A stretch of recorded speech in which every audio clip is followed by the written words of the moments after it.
Hello students and welcome in today's session. Today we are going to see your chapter number 4, that is materials, metals and non-metals, right? Now what is mean by materials? So whatever we think, we see around us, right? That all will be considered as a material.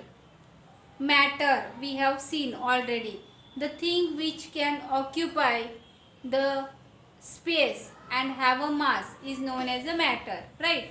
Like that we can see so many things are there around us. This all will be considered in the material, and in that material we are going to see in detail metals and non-metals, right? So let's start our today's chapter, materials, metals and non-metals. In that first table is given that you have to complete whatever the things you can see around you, right? So from that you have to take some of the examples. Here some of the objects are given, so that dash is given means you can extend that table below, right? And whatever the things you see in your house, that things whenever you write here, you have to just see and observe, is the appearance of that material is shiny or dull, right? In a pure state, right? And hardness you have to check, either that material is very hard or not very hard, right? So whatever your observations are there, that you can write over here. See, first I will tell you, the iron is there. If you see the iron in a polished condition, pure condition, then it is a shiny, right? And it is a very hard, not soft, right? Then coal, if you will see, it is not shiny, means it is dull in appearance, not showing any shininess. And hardness, if you will check, if you hammer on a coal, then it will just crushed into a powder, means it is not very hard. You can write such. Like that all other whatever the materials list you have written here, based on that you can write their observation, appearance and hardness, right? And complete this table and send me a pic. Then see, the materials, those who are there, they can be distinguished as metals and non-metals, right? So how can you classify any material as a metal and non-metal? So this classification is based on their physical and chemical properties, right? See, see the first point, physical properties of the metals and non-metals. So for that, see, example is given, a blacksmith is there. Blacksmith, you know, who is working and making some tools, like axe is there, or khurpi is there, sickle is there, right? So that a blacksmith beating an iron piece or an article made up of iron, like a spade or shovel and axe, right? So how this shape is given to these articles? This is just given by the beating, right? So by beating you can change the shape of that article, means whatever the piece of iron is there, that will be just get beaten, and the shape of that block is changed to make some of the articles, right?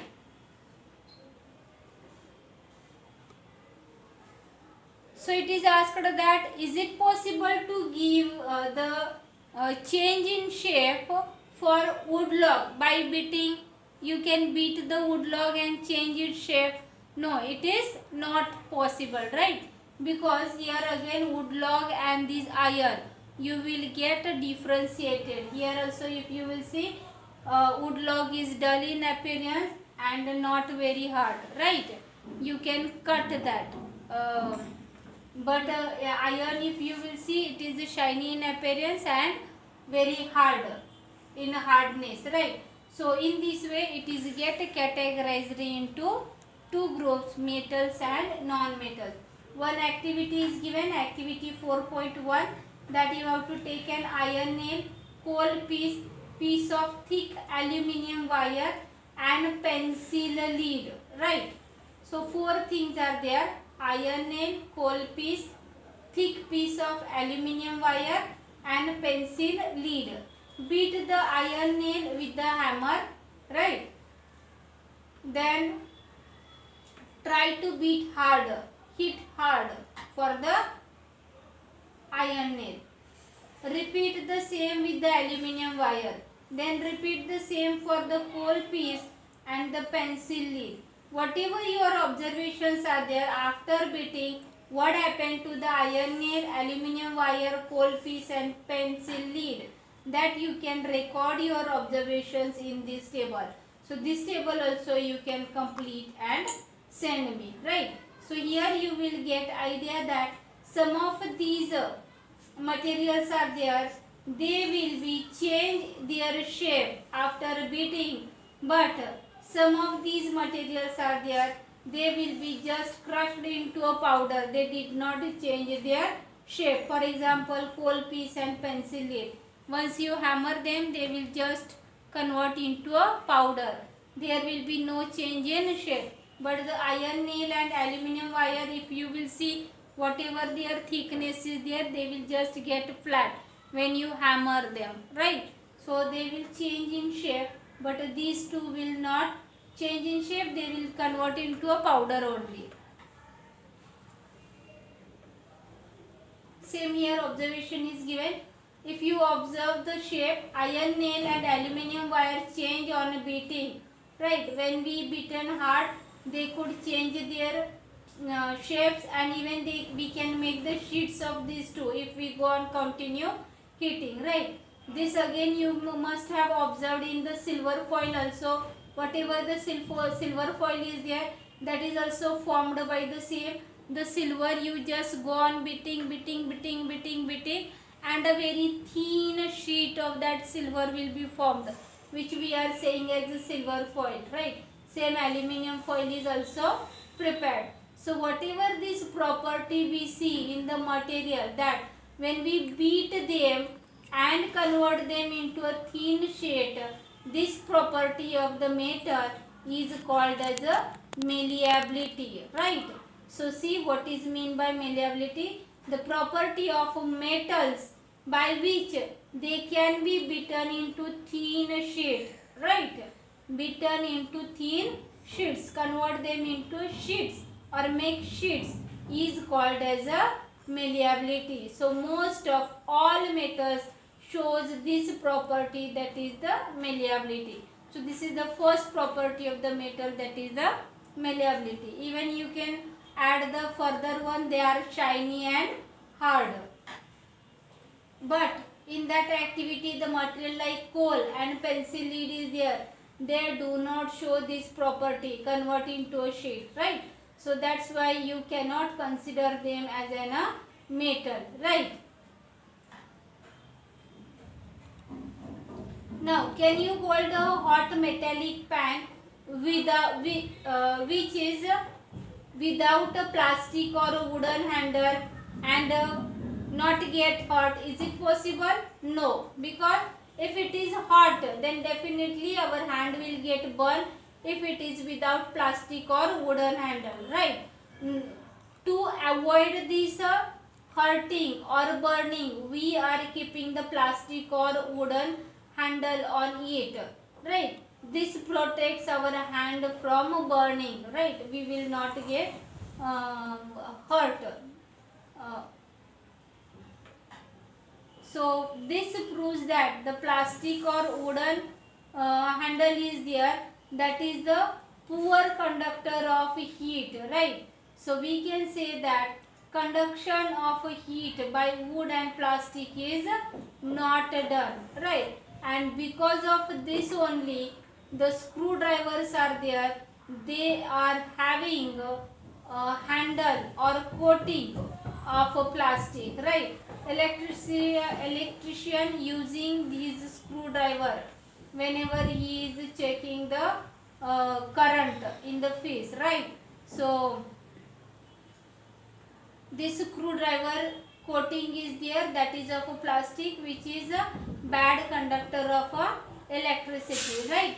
So here we can prove that the wood or plastic is there, it will not conduct electricity.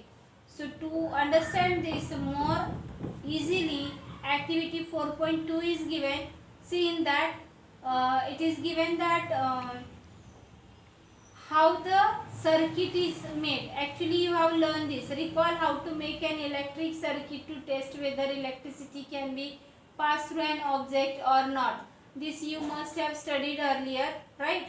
And that is called as electric tester. Now in this circuit, if you will see, here it is a cell, right, which will supply us electricity. These are the wires, right? Now from this cell the current will supplies to this bulb. As it circuit is complete, the bulb will glow, right? But suppose in between these two wires we have kept a iron nail. If this iron nail does not conduct the electricity, then this bulb will not glow. And if it conducts the electricity, then definitely bulbs glow. Here we can see the bulb is glowing, means this indicates that the iron nail is a good conductor of the electricity.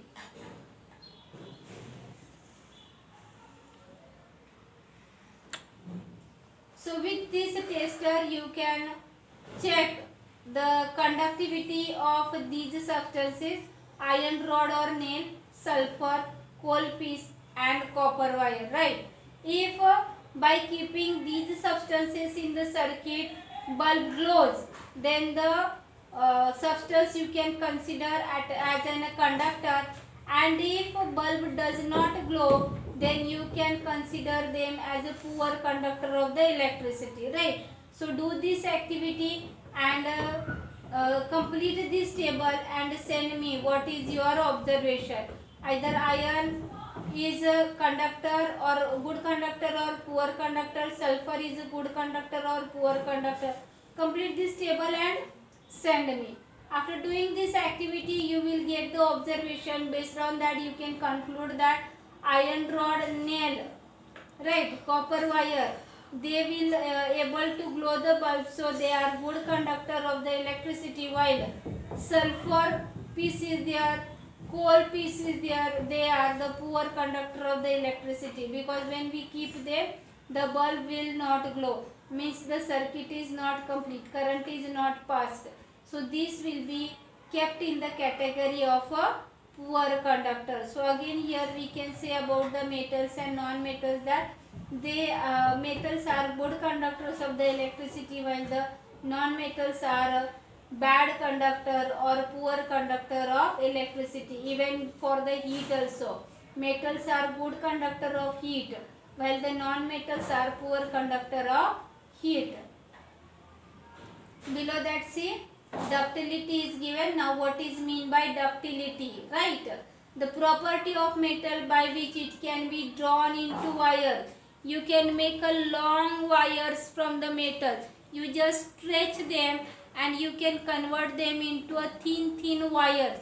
So when you are able to make the wires from that, then that is called as the ductility property. So all the metals will show the ductility, right?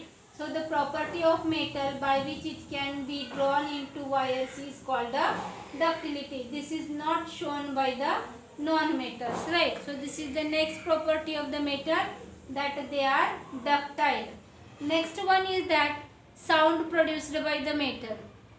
You must have heard the sound produced when we bang any metal. Take any metal, whatever is available at the home, and just bang. If nothing is available, then there may be a bell in God's house, right? There we are just hammering that and it will produce a kind of a sound. Just hear that sound. It will have a kind of a ringing sound, right? And the same ringing sound we cannot see or hear in metals like wood is there, plastic is there, right? In that we cannot hear such kind of sound when we bang on them, right? So this will gives you a ringing sound. See here an example. This is the table. Table is of wood, right? I will just hit it hard. It produce sound, right? but that ringing sound is there, it is not produced. You can notice this. Just see, this is made up of a metal only, right? So when we hit it,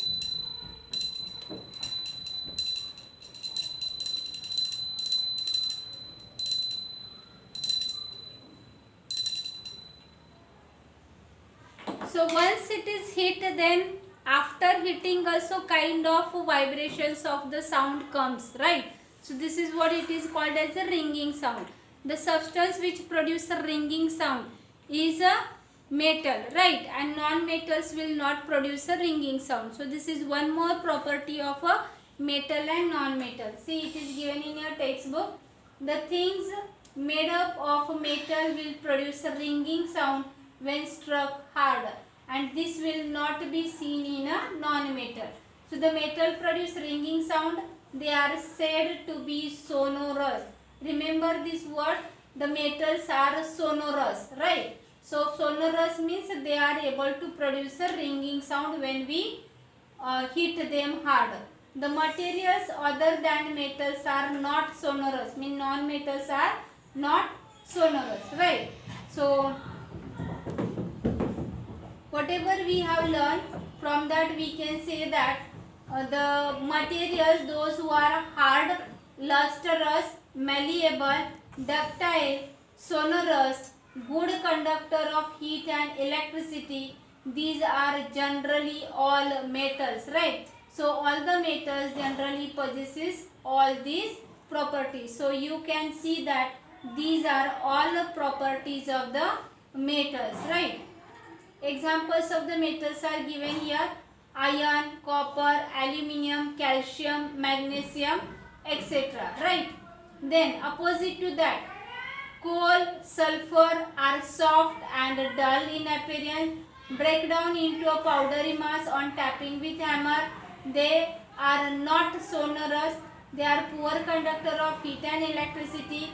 These materials are called as non-metals, right? So these are all the properties of the non-metal. Just it is opposite to the metals, right? Whatever the properties of the metals are there, opposite to that non-metals are there. Examples given: sulfur, carbon, oxygen, phosphorus, etc. Right? So here see once again the properties.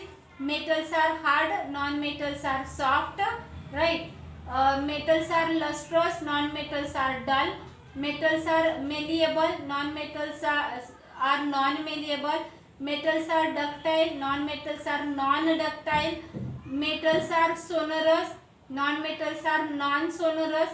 Metals are good conductor of heat and electricity. Non-metals are poor conductor or bad conductor of heat and electricity. So exactly opposite to these properties shown by the non-metals, and examples you can write. So the question will be asked of 3 marks, 5 marks based on the properties of the metals and non-metal.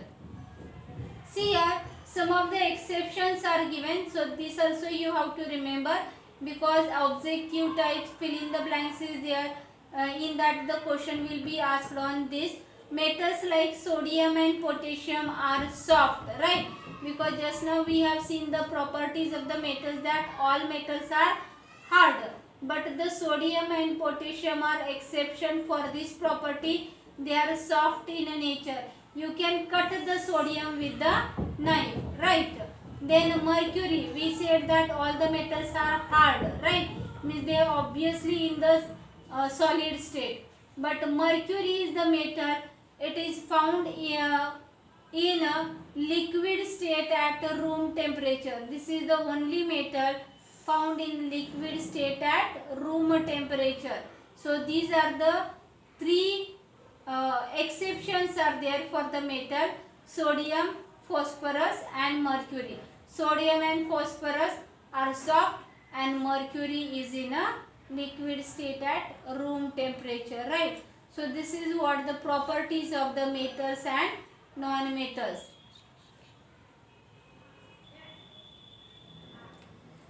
Now the same we will see with the presentation slides. See, metals and non-metal, if we will see the natural occurrence of metals and non-metals, then out of 92 naturally occurring elements, 70 are metals and 22 are non-metals, right? Some elements are there, they shows the properties of both, means of metals as well as non-metals also. So it is called as the metalloids. Some metals are like gold, silver, platinum are found in a free state, right? They are not in a composition. Most metals are found in the combined state, like oxides means the metal with oxygen, sulfides means metal with its sulfur, right? Carbonates with carbon, silicates with silicon. Some non-metals are found in the free state, means a pure state, right? They are not combining with oxygen or sulfur or carbon, like helium, neon, argon, right? They are found in free state and combined state like sulfur, phosphorus, etc. See here, physical properties of metals and non-metals. In that, see, metals are solid in a state, first property, right? Exception is the mercury, it is in liquid state at room temperature, just now we have said. Non-metals are in solid, liquid or gaseous state, right? Second difference you can say, or you can compare the property that metals are hard, right? Exception is the sodium and potassium. Non-metals are solid and are brittle, means they can just become a powder when we hit them hard, right? We have seen in the activity. Here also the exception is there for the non-metal, that diamond is the hardest non-metal, right? So here the exception for the hardness, softness of the non-metal is a diamond, it is very hard. Then next characteristic is that metals have a metallic luster, right? Non-metals do not have a luster. Some have a dull luster. Next, metals have a high melting point and boiling point.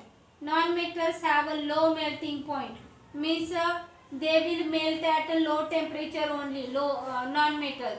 But the metals will melt at a high temperature, more than 100 degrees centigrade also their melting point will be there. Then metals are malleable, right? Means that can be beaten into thin sheets, right? While the non-metals are not malleable. Metals are ductile, can be drawn into thin wire. Same we cannot see in the non-metals. Non-metals are not ductile. Metals are good conductors of the heat and electricity. Non-metals are bad conductors of heat and electricity. Exception is here, that is the graphite. Graphite conducts the electricity, right? That's why here is one more exception in non-metal, graphite, for the conduction of heat and electricity. Metals are sonorous, means they are producing the ringing sound. Non-metals are not sonorous. So in this way you can compare the properties of the metals and non-metals, right? So today we have seen the different properties of the metals and non-metals along with their examples. So if possible, you just try to find out all these properties with the materials which is at your home, right? Check them with these properties, and whatever the work is given, complete that tables and send me the page, right, immediately. Then if any doubt is there, write in comment box. If no doubt is there, complete your notes, prepare well. All the best.